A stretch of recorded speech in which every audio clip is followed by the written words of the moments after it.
Is this about, do you think, a bit of a redistribution of wealth, a bigger picture than just going to war in terms of trade with China and the rest of the world? Well, I think it's two things. Firstly, they need the money. They've got a massive debt, massive deficit. So they want the money. But I do think that as far as I'm concerned, this is a good move. And I think we are starting now. We're just at the start of a whole new world trade order, frankly. As you say, for the last 40 years or so, we've had globalisation, which has been good for the middle and upper classes. We've had cheap washing machines, cheap cars, cheap game consoles, whatever.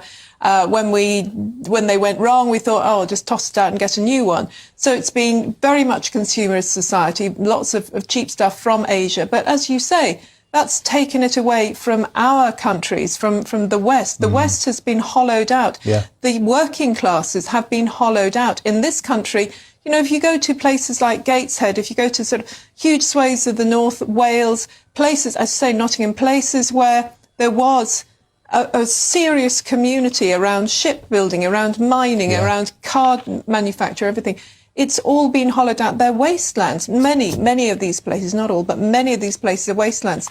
So I think that we are now at the start of a new era of localisation, localised manufacturing and localised politics as well. I think this is the whole move, the whole mentality potentially is moving now.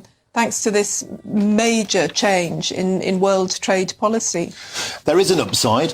We might be seeing Britain flooded with cheap stuff from America and China that can't be exported to those countries, so we might get a few bargains. Well, that's true. I mean, having said we're looking for the long term, you know, in the short term, yes, we could get a cheap bargain. As you say, they could offload them here.